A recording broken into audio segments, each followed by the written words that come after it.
My name is Graham Storey, and I'm going to tell you a story about a story. A story about a story.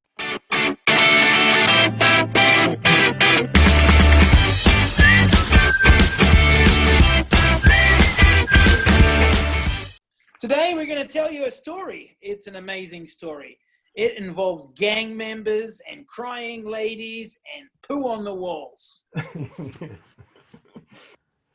Today I want to tell you about my first attempt of being a landlord. Can we start with why you decided to be your own landlord? Or you didn't have a rental manager or anything like that? Well, I didn't have a rental manager because the houses that I was managing was locally to my house. So I was trying to manage it myself. And that won't be any problem. No problem. Yeah. So tell us about the problems. Yeah. So I was driving through Whangarei, and there was this young lady about, I would say she'd be about 18 or 20, sitting on the pavement. She was crying and wailing, very distraught. I thought something very, very serious must have happened. So I pulled up and I confronted her, and she just didn't have anywhere to stay. Okay, and my handyman had just fully renovated the home, a beautiful three-bedroom home. So I went and, in kindness of my heart, I went and put her in this beautiful, fully renovated three-bedroom home. And that was that was on a Friday evening. So you'd finished renovating the house, and you were looking for a tenant, and yes. Well, look at that, there's a lady, I can use that one, why not? Yeah. Yeah. No. Well, she was crying and distraught on the footpath. So I stopped, and in the kindness of my heart, I ended up putting her in this three-bedroom home, and that was a Friday night. And on Monday morning, I picked her up and took her down to Winds, and they organised payment. Payment of the rent to her. Yes, to her. So they pay her the rent, and they she pay should give her it to the you, rent, yeah? And then she's supposed to pass it to me. Okay, and then on Wednesday, I called into the home to check she was okay, and I was greeted by 14 gang members. Biker gang, or just some sort of? I do not know. It was. They're all dressed in their leather patches and. Yes, this is correct. Doing all sorts of interesting things, yeah. Yep. It took 10 weeks. 10 weeks to get them removed, and finally DJ came, and there was 8 police and the bailiff. Went down to evict them. You got the like one, you got the dislike one. I naturally didn't get any rent, full stop, the whole time they were in there, but there was holes punching the walls.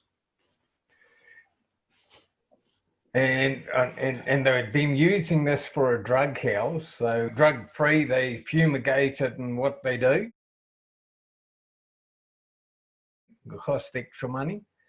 And then on leaving, just before they got evicted, they'd smeared feces all over the walls. Oh, wow. They smash everything, cover it with shit, and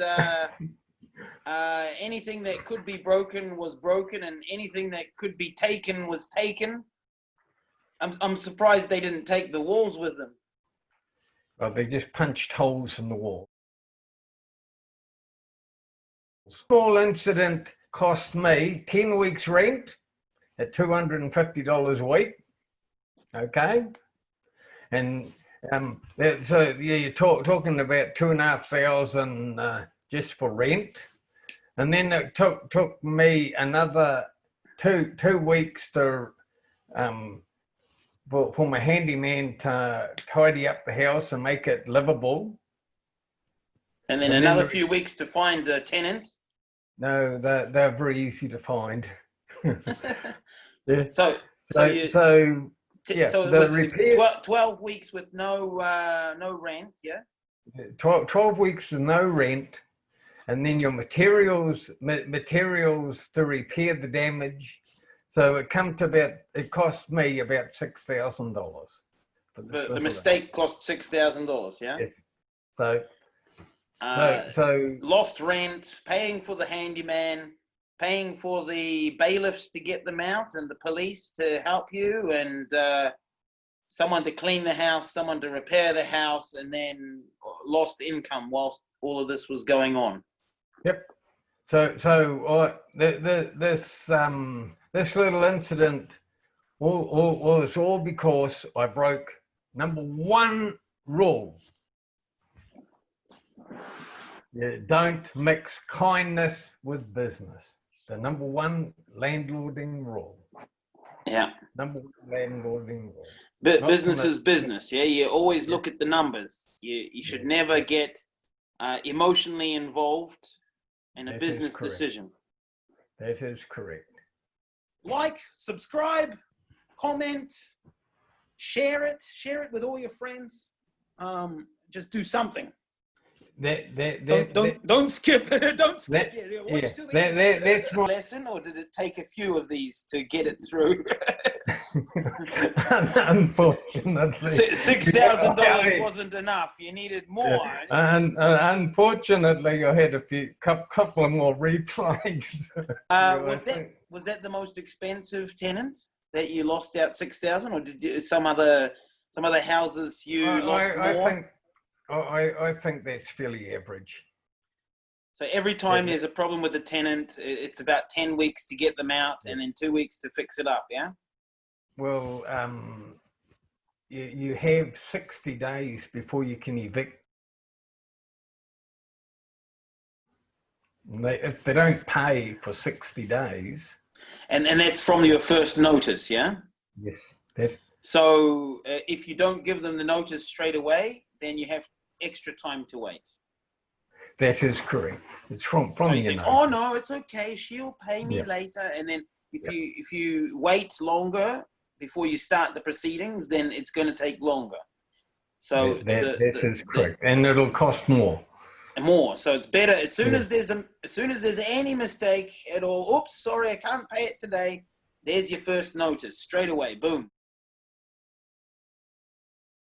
That is the best rule of thumb. That was your first. That was your first. That was the very first landlord incident of being a landlord. Last time you told me that you figured out you never let them know you're the owner. You always tell them, I'm the landlord. I'm the rental manager. I am the rental manager. No more. Can you tell me how you figured that out? Well, did she know you were the owner when she was taking you for the ride? That is correct. How many houses did it take you before you figured out I'm the rental manager, not the owner? After this incident, I was the rental manager. This was it. This was the eyes wide open. I know what I'm doing. No, that's not me. I'm not the owner anymore. No, it's not me, man. I don't own it. Yeah. No, it's psychological. If they think you own it, you're very wealthy. You can afford lots, and they don't have to pay. And they don't realize that including the mortgage and the insurance, rates and insurance. There's only a small. If you've financed yourself into rental homes, there's not a big profit margin in it.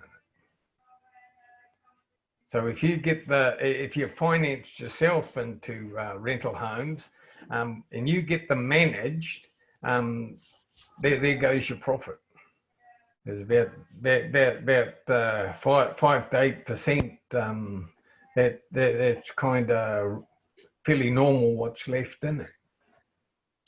So one of these problems, it can tip it over, and that's all your earnings for a year gone, basically, yeah? That is correct. you for watching, and I hope you have learnt lots from our lovely educational videos. And there's a little like button down below. If you have liked it, you can click the like button. Thank you.